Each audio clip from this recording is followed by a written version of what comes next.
Dermot here, zooming around Northwest Indiana. We're still trying to get our technical difficulties straightened out, but thank you for coming back on. We got a great guest today on zooming around Northwest Indiana. I've had, so far, we had Mayor Dave Uran, the mayor of Crown Point. We had Mayor Brian Snedecorf, the mayor of Hobart.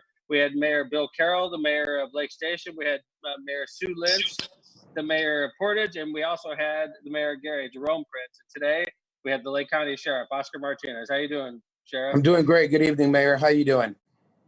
It's great to hear you. Woo. We for about the last 20 minutes, we were scrambling to get everything in place, but here we are, ready to go, right on time. Can you hear me okay, Sheriff? Yes, I can. Awesome. So you at your office right now? Yes. It's much quieter here. My little Rocco dog, it's a little Shih Tzu. He barks a lot, so it wouldn't have been great to do the interview over there. So I'm just going to ask you a question, Sheriff, and you know, we have people that are putting in questions live through the comment section, and I have a separate whiteboard set up where they're sending those questions to me. So we'll take some questions from the audience, but I have some questions also, if you don't mind. You know, I wanted to talk a little bit about your family and like how you grew up and stuff like that. But I find it interesting. You're at work on a Sunday. Is that normal for you as a sheriff to go in on Sundays? Oh yeah, on the weekends I'm here a lot, working Sundays, Saturdays, you know, but you know, we're 24/7 here in public safety, so or even elected officials. City never shuts down, right, Mayor? So you're always on the move. So yeah, same thing here. I find myself, the department. It's not a very, it's, you know, I find myself going to City Hall almost every day. You know, maybe I'm only going in for an hour, sometimes a couple hours, but like I find myself pretty much every day. You pretty much feel the same way? Yeah, absolutely. Same here. If it's not, you know, something here at the office, it's something about the jail or you know, something out on the road or investigations, something's always going on. In the sheriff's office, I mean, is there people, I mean, obviously in the administration part you're in right now, is there somebody always there? You're never alone in the building, obviously, right? No, we have administrators here, jail personnel, correction officers, the nurses, qualified mental health professionals. So it's constantly, you know, operational. So there's always somebody here. So Sheriff, I know a lot of these answers because I've known you for a long time. I just, you know, there's a lot of people. We have 200 people watching live right now, and there's going to be thousands of people that end up watching this. And, you know, could you talk a little bit about where you grew up? You know, how about have your parents lived here their whole life in the region, or? Yes, they actually they migrated here from Mexico, from a state called Nuevo León. My dad was from a town called Sabinas, Hidalgo, and my mom was from a big city, the capital city there for Nuevo León, Monterrey. And they Nuevo León. Yeah, Nuevo León tortillas. That's what the tortilla package means. Is the state of I just put that Nuevo together. León. So yeah, they came up here and you know, they started working here. They met each other out here in Gary. They got married, and I have 3 sisters and 2 brothers, and 2 older sisters. Then myself and my sister, I'm a twin with a girl, and then my 2 younger brothers that are identical twins. So we were born here in Gary, but raised in East Chicago in the harbor section, and pretty much went to school there all the way through high school, then college. And my parents worked. So where'd you go to high school then, Sheriff? I went to Washington High School, then they tore it down, and then finished off at EC Central. Oh, no kidding. So you were the first class in EC Central? Well, yeah, the first sophomore class there, yes. Was that, I mean, I know that was pretty controversial when they tore down Washington. Was that pretty, I mean, how was it when being in the first classes in EC Central? You know, it took a couple of years, you know, because you had the students that were from freshmen, or at least from sophomore to the senior class, that came from different high schools. So putting us together, we had pride in our high school and rivalry. So yeah, it was different the first few years, but everything settled down because they tore down EC Roosevelt as well. So merged both high schools together. So you graduated what year then? In 89. 89. You graduated in 89? Damn, I'm older than you. I'm 50, just turned 50 last month, March 18th. Yeah, class 87, buddy. So what'd you do after that? What'd you do after high school went to college, and you know, because my parents started a business, so we were all going to go into the business, and went for business and accounting. After I graduated college, I worked in downtown Chicago just to, be on my own, see what else was out there, and realized that my passion for law enforcement, was where I needed to be. So I applied for the Indiana State Police and the Lake County Sheriff's Department, and here I am. So I got hired in 1993. Been here for 27 years now. Wow, 1993. So I want to remind everybody, you guys could ask questions. You put the questions in on the comment line. I'm going to start off this query by asking the sheriff questions I prepared, but we do have questions that we're answering from the audience. So I know there's 200 people watching now. So if you have questions, please fire them in. So I can't picture you as an accountant, Sheriff. I've known you, I've known you over 10 years. I mean, I know you as the kind of guy that jumps in the car, and you're the kind of sheriff that goes out and works on the streets, right? Yes. It's in my passion. I love the highway. I love the narcotic work. I worked in DEA, the Maryville office, for about 3 years, and then went to the Lake County Drug Task Force, and then started up a highway drug interdiction team. So just, going out there on my own until we started to create a team and started making a lot of traffic stops, seizing drugs, money, hidden compartments, and, the feds adopting, or local jurisdictions adopting cases for long-term investigation. So it was a passion, still love it, still go out there when I can with the men and women of this department. And whenever I get a chance, I get out there. It's still in my blood. So your job when you were going to college, you pictured yourself, after you got your itch, of going downtown, you pictured yourself going into the business and being CFO or something like that. Well, yeah, like my brothers, they're the presidents, vice presidents of sales and operations and things like that. I would have got involved in some type of position like that, but I had a conversation with my dad and my mom, and told them what my passion was and what I wanted to do, and they were supportive. I remember my dad telling me, "If this is what you want to do, then go all out, be the best, and represent us in the family." So I think I've done that. So you were 23 when you joined the force, then? Yes, 23 years old. Lake County Sheriff's Office. Yes, Lake County. Been here for 27 years. Who was the sheriff that hired you? Stiglitz. Stiglitz hired me. Yeah. Were you close to Stiglitz and Mayor Pastrick, or did that matter? I mean, I'm sure it helped somewhat, but I was a young 23-year-old. If anything, it's my parents that knew Mayor Pastrick and Stiglitz as well. So, but I still had to take the test just like everyone else, pass the physical agility and all that interview process in the academy. Of course. So, Stiglitz gave me my start. Stiglitz gave me my start in politics also. He was chairman when I came in. Absolutely. He was good to me. He was a good man. I miss him. Yeah. But so when did you and Melissa, I know you and Melissa have been married for 30 years? Is that accurate? 27 years. That's pretty close. Gosh. Yeah, we've been I almost seems like 30 for I didn't Melissa. want to say that. She's probably watching. I didn't want to say the wrong number, so I had to think real quick. We just had an anniversary last week, and our 27th anniversary. So but we've been together for over 30 years because we were high school sweethearts. She went to Bishop Knoll, and I went to EC Central. So we kind of met at a game, a baseball game, Bishop Knoll versus EC Central, and kind of walked paths. And once she laid her eyes on me, the rest was history. So that's, of course, I can't blame her. Right. So you guys have a different story though. Oh, really? So 2 kids? I have 3 kids. Alyssa, she'll be 26 years old, and she's a teacher in Griffith. Graduated from Purdue Northwest. Amanda, she'll be 24 years old, and she graduated from Purdue Lafayette Aviation, and she's flying out of Indianapolis Airport for Lift Academy. She's a instructor there, a pilot, and then my son, he'll be a senior this year, IU Bloomington, and he's in the Kelly School of Business. So proud of all 3 of them. Awesome. Congratulations. My daughter is a teacher also, and she's about to become a nurse going to PNW. I went to PNW, So Alyssa and I have that in common. I know your daughter, Amanda, she's a pilot, right? Yeah, yeah, she's a flight instructor, and hopefully within this year she'll have her 1,000 hours and get into the bigger airplanes, airlines. And I feel bad for her because she was getting married in June, and that's all canceled. So we're trying to figure it out, and I'm sure we'll come up with something and make something happen. Yeah, I know a judge. She's pretty good at marriages. So I'm just throwing it out there. Excellent.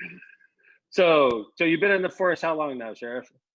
Yeah, I've been 27 years and moved up the ranks from corporal to sergeant, lieutenant, deputy commander of the narcotic division. And a lot of my career has been spent in narcotic investigations and until now being the sheriff. What were some of your most memorable, finds on the highway, the bus, I guess, on the highway where you interdicted drugs that were passing through the region? Well, I've seized at least 25 kilos of cocaine on one stop, and that wasn't easy. How much is 25 kilos of cocaine worth? $2.5 million. So it's about $100,000 a kilo. So a kilo is 2.2 pounds, and there's 1,000 grams in a kilo, so it's about $100 a gram. So you make a lot of money there. And how much is that? Is that like a whole trunk full, or is that like? It was a false compartment underneath a vehicle, so it wasn't easy to find. But you just all the signs were there that something was there. I had consent to search, so kind of figured out that there was some type of modifications done to the bottom of the vehicle. What they actually did was have I guess from a junkyard, a bottom of the same year, make, and model of the vehicle they were driving, and they just put it, right underneath there to have a hidden compartment, a hollow spot there. So wow. That was, those were good ones, challenging, and how unique it was, how far they go in concealment techniques and everything. And of course, the money seizures were always the best because that certain percentage goes to the police department for training and equipment. So. Great. So you were saying all the signs were there. I mean, obviously, if I had $2.5 million worth of cocaine, I'd be extremely nervous. That's one sign. Right. What are the signs like? Well, it's a lot of roadside interview and speaking with the driver and the passenger, inconsistent stories. The stories not making sense. A lot of other hidden tricks that we use that I don't want to speak about too much, but. It's a lot of training and experience that comes into highway interdiction. And once you get that training and that experience, and you start to detect that this person is not acting normal or like the rest of the innocent motoring public. So you have officers, that's basically their specialty, right? I mean, interdicting on the highways, that's... Yes, absolutely. And it's a great position. So when they advance in the police department, it's great for investigations because of their interviewing techniques. They're always on top of case law with search warrants, search and seizures, probable cause. So it's a great stepping stone to move up to other divisions or investigative divisions in the sheriff's department. So I know you live in St. John, right? Yes. And you're the president, besides being Lake County Sheriff, are you still the president of St. John softball? Yes. I've been there for 7 or 18 years, involved with the St. John Girls Softball League, either as a commissioner, vice president. Right now, I'm the president, and these are difficult times right now. I can tell you for town ball league organizations, and we're going to do our best.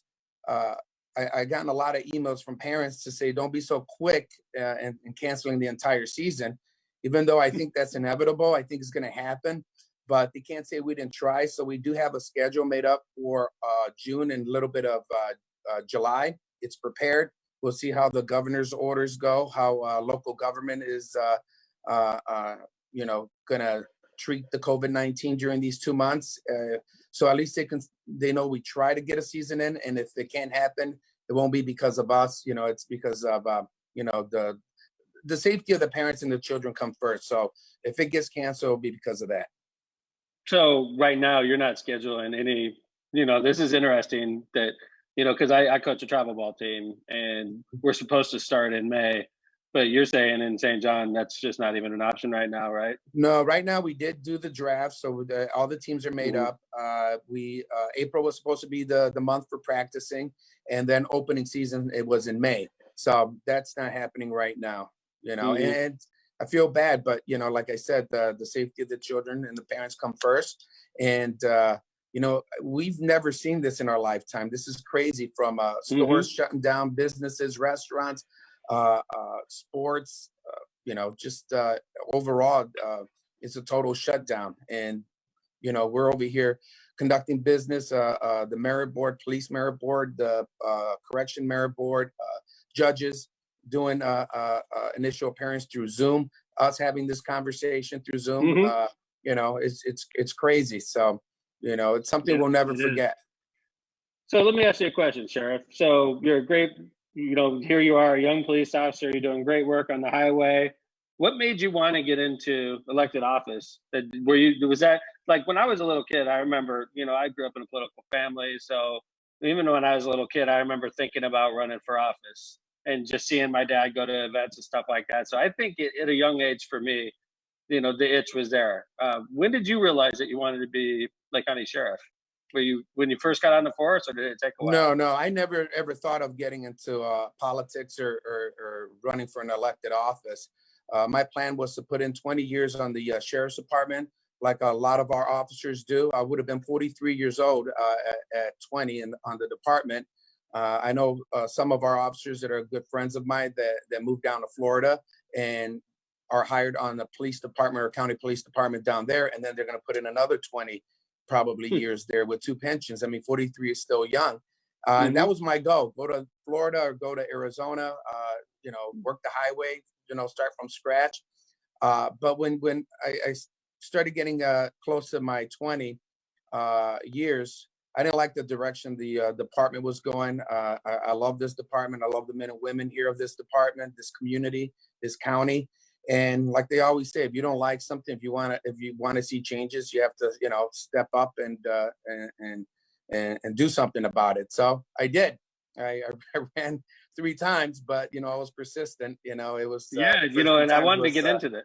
That's one of the things I love about your story, Sheriff, is because I know I was there watching it, from the sidelines for a while. We were always friends, but I finally got to jump on board. But the thing is, so you were saying you got in the sheriff's office in '93, and then when you're getting close to 20 years, so the sheriff at that time was Sheriff Dominguez, right?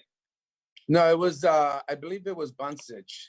Well, that's the first time he ran, right? So like Sheriff Dominguez was in his second term in what, 2006? Yes, I believe so.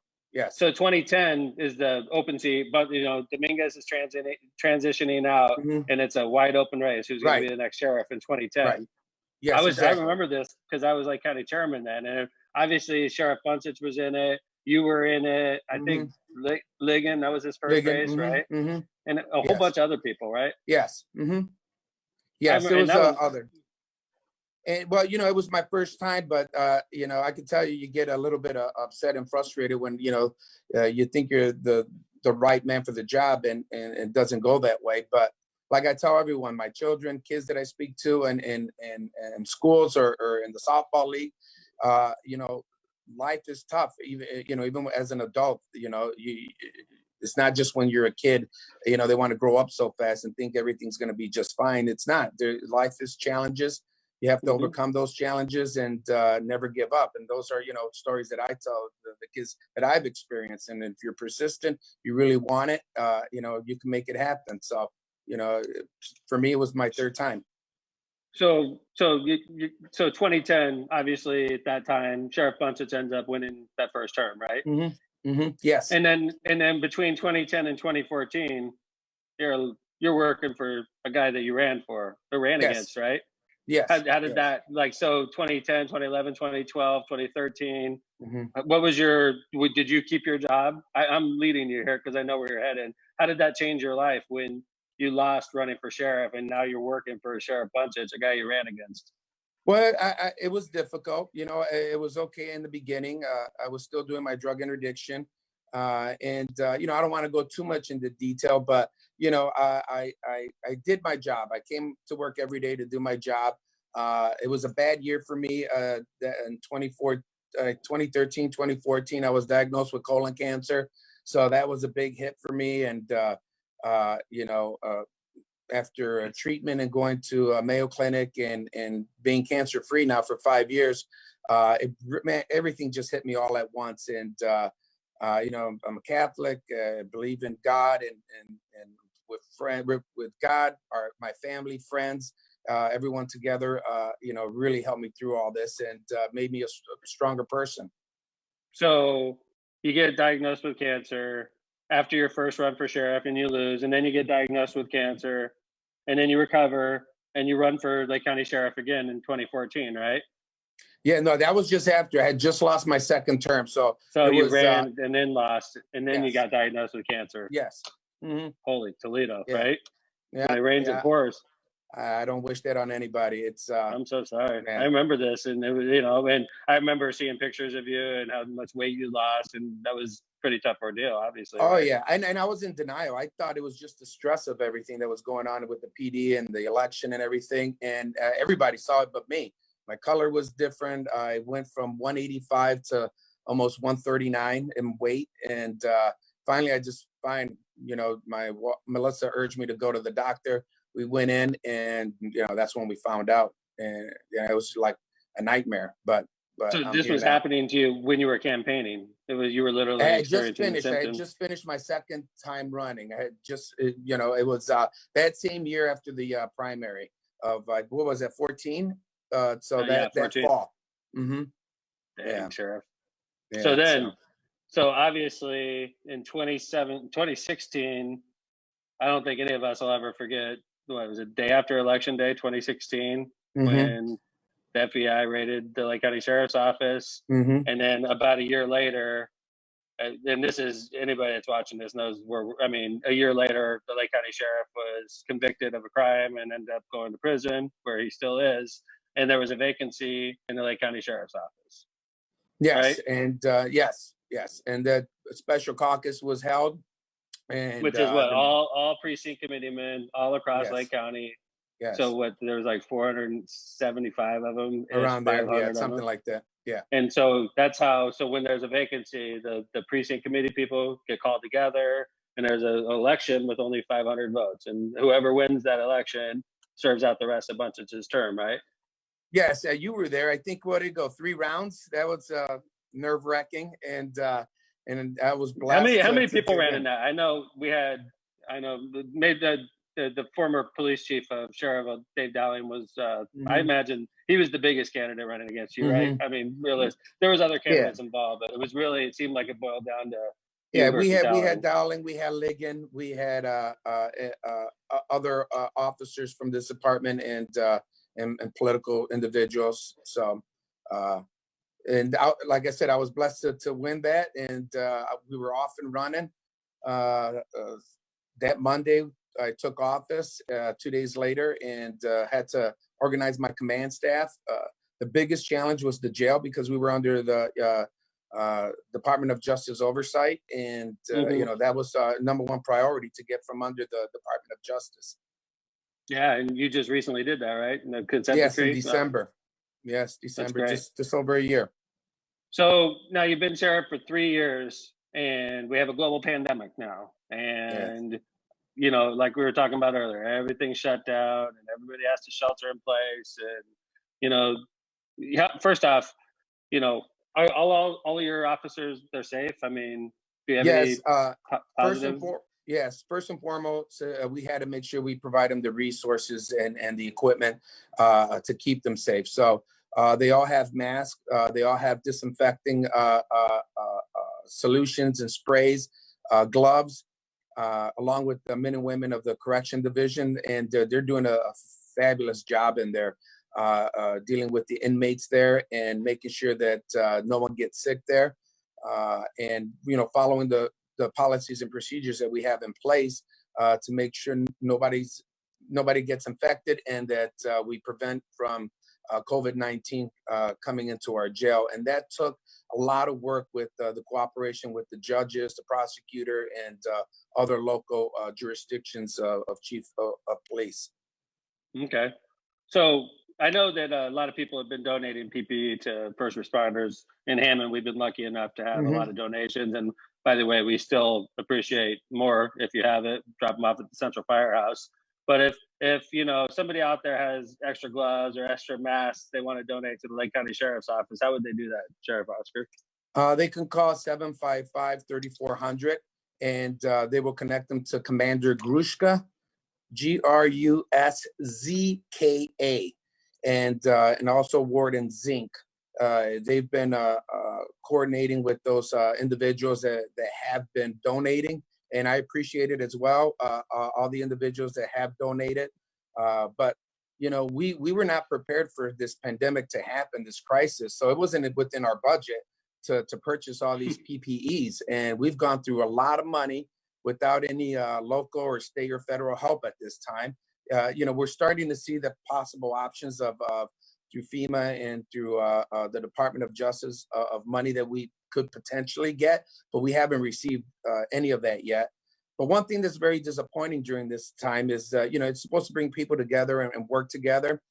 And I'm sure you probably went through the same thing. Individuals trying to scam. I mean, the nerve of them trying to call the police department saying, hey, listen, I know you guys are in need of this PPEs or these N95 masks. I'll sell you this much at this cost. And it's great. I'm like, it's a bargain. So, and they'll say, this is how much it costs for a pallet. All right. So, you know, a couple $1,000s, that sounds great. So I'll take it. And they'll say, well, no, you just can't get this pallet. You have to buy the whole semi-load, $70,000. Are you crazy? I mean, They want the money so quick. They want it now, you know, while you know, it's in demand. And that's, they would have probably sold all those PPEs if I would have been able to just purchase what I need. And I would have told other agencies and said, hey, you need to go to this person. They would have sold their stuff. But there's like minimum orders of 20,000, 50,000 PPEs. And that's crazy. You know, we don't have that money. So, Sheriff, you said 755 for the donation line is what? 755 what? 3400. 3400. You said Lieutenant Gruszka? Yes. Okay. No, cool. Commander Gruszka. Commander Gruszka. I'm sorry, Commander Gruszka. Okay. So, how are we operating differently? This is came in off the internet. How are we operating differently now during the pandemic? Like, for instance, your office isn't open to the public anymore. If you need to come and see the sheriff, that's just not possible right now. Is that true? Only essential meetings that are for public safety. You know, people still need to pick up their toll releases or make out police reports on station. Our police officers that it's non-emergency or no suspect at the scene will take reports by phone. Our jail. One of the goals was to reduce the population. When all this started, we were proactive before any governor's order, before ACLU tried to get involved with the Supreme Court, you know, try to reduce our population in our jail from 800 to today was about 600. So that's about 200 less inmates that we have here.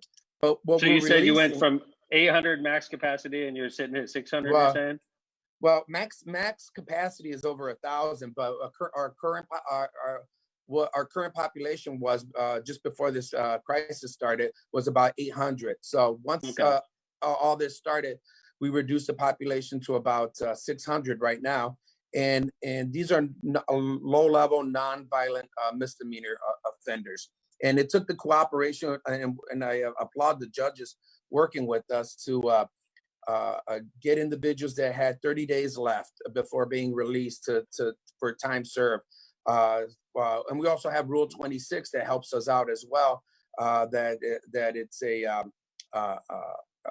an evaluation of inmates that are low level, nonviolent again, that are released that can't pay their bond. So the judges have been great. I implemented a moratorium on evictions even before the governor put out that order. So we're not evicting anybody out of their homes right now because we want everybody to, of course, the landlords want their money and want these people out, but not during this time. We got to try to keep people in their homes until this crisis is over, until we feel that it's the right time to start evictions again. Okay, we got a question on the internet that, they said, we went from 1,800 people in the jail down to 600. Are people that are arrested for serious crimes still being held there? Or we're not letting serious criminals go, right? I Yes, mean, yes. these are Those that are absolutely those with serious crimes, felonies, level sixes, they're still in our jail. Also, what's bringing our numbers down is the cooperation of other jurisdictions. So we're telling these individuals, the officers, if they're nonviolent, low level, like let's just say a shoplifter, they'll get processed at, let's say, at Hammond PD. And then they'll be released. It's not that they're not being held accountable for that crime. They're still being charged. It's called long form. So all the charges will go to the prosecutor and they'll get a court date for their initial appearance. So that's reducing individuals coming into our jail and just sitting here. So that's another way we're reducing the population. The other with the judges is low-level bench warrants. We're not affecting the bench warrants either, or driving while suspended. We're not, our officers are not enforcing that right now because it's hard to, renew your anything that requires a renewal for IDs or permits or registration. And why are we reducing the population? People are like, why are you doing that? Well, there's several reasons. Number one, we don't need anybody to get infected here in our jail because it's confined space. People that are 55, according to the CDC, 55 and older with pre-existing medical conditions, so if they're nonviolent, the last thing we want is for them to get infected in here and so you God put them on forbid they ankle. die. I'm sorry. You put them on an ankle. You put them on an ankle monitor. Yes, then they're on home, ankle monitor. Those that are being released and still have charges on them, they're put on ankle monitor. And so also, let me ask you a question: if I have an ankle monitor and I'm at my house, am I allowed to go in the backyard, or you literally have to stay in the house? It just depends on what the order is. Sometimes they could say you could go to and from church or grocery shopping or to your attorney's office, things like that, or the order can say you're confined to your home and you cannot leave the property of your house. And the reason why we were bringing down the population is to have room for those that may test positive for COVID-19, that we have areas of the jail that we can isolate or quarantine. And that's what we're doing right now. If you were to get arrested today, you will not go into general population. You are immediately quarantined for at least 14 days and monitored to see if you have any flu-like symptoms or anything like that before you're put into general population. So your temperature is taken. Even the officers or workers that come in, their temperatures are taken to make sure that they're not with high fever or flu-like symptoms. So it's really changed a lot. Courts as well too. In your general population, so you don't have, because I've been seeing, obviously I'm paying a lot of attention to what's going on, and I know the Cook County Sheriff Tom Dart has a horrible problem right now in his Cook County jail. Are you not experiencing the same kind of issues in Lake County jail? Well, another thing that we're doing is not accepting any prisoners, even though they're there on our warrant from Cook County or any other jails. Before we accept them or transport them back to our jail, go through extradition, we got to make sure that they've been at least quarantined 14 days, no flu-like symptoms, and they've been medically cleared. So we're not taking in a lot of prisoners as well, or inmates that are in the other jail. And the other thing is that we just got test kits in just last week, and we're starting to test our inmates as well, or staff. So we've been keeping a good eye. We have a great medical staff here and mental health staff, and the warden is doing a great job along with our correctional officers. And we tend to forget them, the correction officers and the warden and everyone that's working, and the medical personnel that are working in our jail. That's a mini hospital there, and employees that are there working. And we're in desperate need of PPEs there too. I know the hospitals need it, and the nurses and the doctors, absolutely. But we have a medical ward in our jail too, and it's my responsibility as sheriff to make sure the inmates are healthy, along with our correctional and personnel and staff.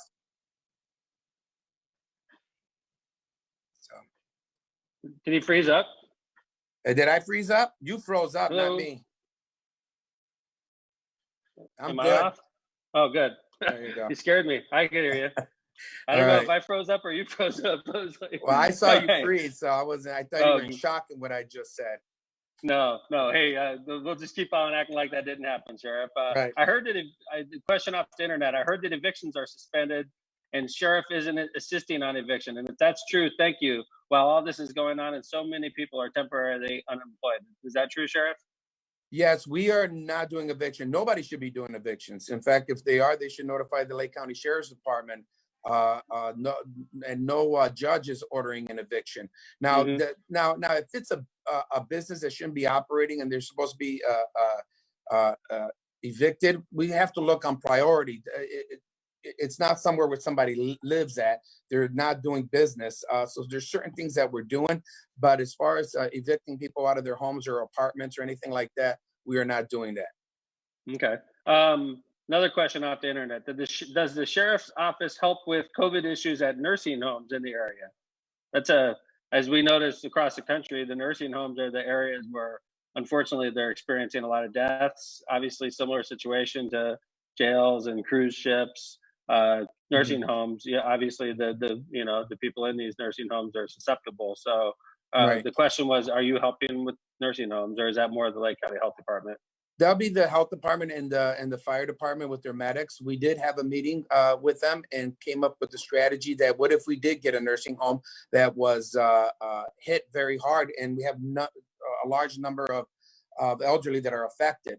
We're going to be more of a perimeter to assist, to make sure that ambulance or medical personnel could get in and out, to make sure nobody goes in if it is quarantined or isolated. So we'll be more of a outer perimeter and let the medics and the doctors and health department do their job.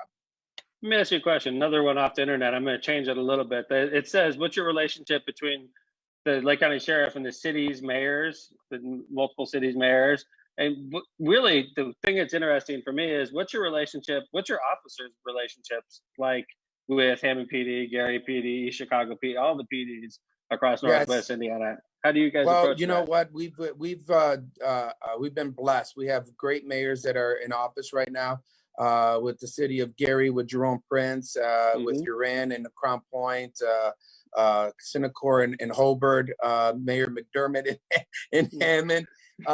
We have a great relationship also with public safety and the police officers. Everyone knows we've always been supportive of your police department and the sheriff's department. And it's about working together, training together, sharing resources and training and information. The LPRs, the license recognition that we're doing as well, that we're tapping into your system with Hammond. So that was a great idea on what you did there. Thank you. And we're doing the same thing here. So no, the relationship with the mayors are awesome. You know, it was interesting that you brought that up, Sheriff. I got an opportunity to tour the Grit Task Force in the Hobart.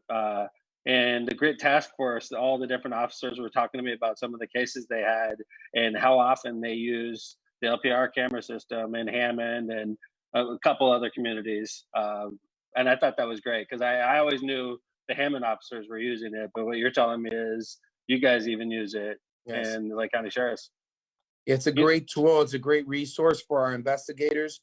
If we're looking for individuals or if a crime was committed, we get that alert, and that's what's important. It's about working together and having the right resources and training to do the job.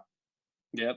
Yeah. In fact, when I was talking to the officers in the Grit Task Force, they were saying, as congressmen, you should try to get these on the border, on like 80, 94, or at 80, 94 and 65, where there's hundreds of thousands of cars passing a day, because you may hit that one that just committed a horrible crime and make it easier for the sheriff's office. I agree. So, yeah. And that's it's something that you did with the city of Hammond, and that can really expand throughout the state. I know other states are using that. And if people are kind of concerned about that, about Big Brother watching, it's not running your license plate like a police officer behind your car running your license plate and getting that information. If you did nothing wrong, if you're not wanted, if you didn't commit any crimes, we won't pick up anything on your license plate. But if, let's say, Oscar Martinez committed a crime and we had a description of the vehicle or a license plate, we enter that into the system, and it'll give us an alert if it's been picked up throughout the county or throughout the state, that it's been located at this certain area, which helps investigators. Awesome. Yeah, that's something I'm interested in. If I'm so lucky, and I'm not here to talk about politics, but if I'm lucky enough to get elected, that's something I'm interested in on a region-wide basis, because I've seen how much it helps the officers in Hammond and the Lake County It Sheriffs and the does. Grit Task Force, and I'm interested in continuing that. But another question off the internet. I think you answered this earlier, but I'll ask it again. Mayor, do you have access to testing for? Oh, okay, Mayor, do you have access to testing for your officers, and does Sheriff have easy test access for his officers? So it's a question for both of us. Right. Well, for us, we ordered 500, which cost us about $8,000 out of our budget, and only 100 just came in. So it took about almost 3 weeks for that to come in. What kind of test was that? Was that the blood test, or? No, it's the one that goes up your nose, the real invasive one, but they said that's the best one. So we just got ours last week, and we're starting to test our inmates. Thursday was the first time, and it's about a 48 to 72 hour turnaround. And we do test our officers too that may have flu-like symptoms. So it's for our officers, our staff, and for the inmates as well. So, but we just now got that in last week. Only 100. We're hoping to get the rest of it soon. For the first responders in Hammond, we've been taking them to community or St. Margaret's in Hammond, and we usually get 24 to 48 hours on the first responders. If I needed to test myself, it'd probably take longer.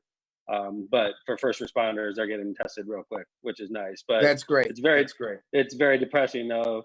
Across the population of the United States of America, we've only tested 1% of the population. Yeah. I think that we need to keep that in mind personally. But all right. Anyway, another question. I know the sheriff has a big animal control division at the county. Are all the animals still being cared for during this time? And that's from Anastasia. Yes, they are. Right now we're looking into doing adoptions, starting back adoptions where we still have that distancing, where they can see the animal from behind a fenced area, because we still want to make sure we're out there making sure that these animals are getting adopted. And I got to tell you, still getting adopted this time? I mean, it seems like a perfect time to adopt a dog. Well, right now, because we don't want too many people coming into the facility in the building, so we want to make sure that we limit the number of people that are there. But I could tell you that I'm a huge animal lover. It's like it's almost like the governor giving a pardon or something, or an execution stoppage, because I'll get something from the vet or that a dog is really, really ill, and I have to sign off on it to get it euthanized. But I've always asked the question, is there anything else we can do? And there's times where they say, well, it costs $2,000 to do this procedure, and we're not sure if it'll work, but it's something. I'll spend it. I'll spend the money on these animals, and do what we can to give the dog or the cat or something a second chance. And it's worked. Spend the money, but they're still alive and they're doing well. Do you have any dogs, cats at home? Yes, I have a little teacup Yorkie. His name is Rocco. Barks a lot. Rocco. Yeah, he nibbles on your ankles and stuff like that. Yeah. He thinks he's tough, but I have labs, Lucy and TJ. So. Oh yeah. How old? Oh yeah. Lucy's 6. TJ is almost 2. So, but TJ's a puppy still. But yeah, I love labs. I'm a big lab person. Wow. All right, Jim from the internet asks, how does Sheriff Oscar get along with and coordinate with Sheriff Boyd from LaPorte and Sheriff Reynolds from Porter? And do you guys work together on drug interdictions? Good question. Actually, we get along very well. We're always sharing information and resources. Right now, Reynolds is the president of the Indiana Sheriff's Association. So he's been working hard with the organization and with other sheriffs to get us PPEs. I just spoke with them today, and a couple of days ago. A shipment of PPE should be coming in, and he's trying to gather numbers for each department or a county agency on what we need. So yeah, we're always in contact. I know that they do an interdiction as well through HIDA. We have our own separate interdiction team, but when we're out there, there's still law enforcement officers. They're still backing up each other, other officers assisting in the search or as backup. But our narcotic division, they work together, sharing information. So yeah, we're in touch, on a monthly basis. Okay. You know, we wanted to make sure that you and I didn't compete with a documentary that was coming on right after our show on Michael It's Jordan. almost on. I know. I'm making sure we're not on while this happens. Do you have any favorite memories of Michael Jordan? You basketball guy or? Yeah. You know what? I remember those were the best times, the '90s, huh? Going. Everybody watched the games then, right? You know, with Bob Costas and NBC and that little story they'll do before the game starts, and then they do the little laser with Peacock. Oh, yeah. I mean, it was just man, really got you going. And I'll look it up on YouTube and watch some of those old games. But I look forward to what is it? How many segments is it? 10 or something like that? I should probably know this, but I don't. But I'm not. You know, I'm a baseball guy myself. I'm a huge baseball fan, and I love football. I used to watch MJ a lot, and I used to watch the Bulls back in the day, and you know, I just sort of fell off on one of those. I watch more hockey than basketball personally. So okay, but you a baseball guy? You like watching? You know, I like sports, but I'm not really into you know, all the history and the players and everything. Mm-hmm. My son laughs at me all the time. You know, when he's having these conversations with me, he knows a lot more than I do. He's a huge Cubs fan, and nice. you know, so he's really into sports and everything like that. So awesome. Well, Sheriff, I tell you what, I think this is a great time. I appreciate it. I hope you enjoyed. We had well over 200 people watching at one point. We have 178 right now, which is great. That's great. Do you have any final thoughts you want to echo before we let everybody go? Yeah, you know, it's you know, with this COVID-19, you have to take it serious. You know, being on social media, you see different point of views from everyone. Some that are not taking it serious, some that are not. You know, I can tell you, being you know, having an impact on one of our officers and people that you know that's close to you, you see just the seriousness and just how real it is. So just be safe. We'll get through this together as a county, and you know, just practice you know, social distancing and take precautions. Keep your hands clean, and you know, we'll get through this, and hopefully we'll get all back to normal. So. You know, and if there's anything that anybody needs, any jurisdictions, any mayors, I know you've always been good to us, Mayor. We've always worked well with each other. Always will. Yep. You guys need anything, you give us a holler. We're always here. Thanks, Sheriff. It's great to see you, and I appreciate you doing this for us. And thank you, everybody, for watching Zooming Across Northwest Indiana. We had a great guest this week, Lake County Sheriff Oscar Martinez. We'll work on next week's show and be in contact soon. Take care, everybody. Take care. Goodbye.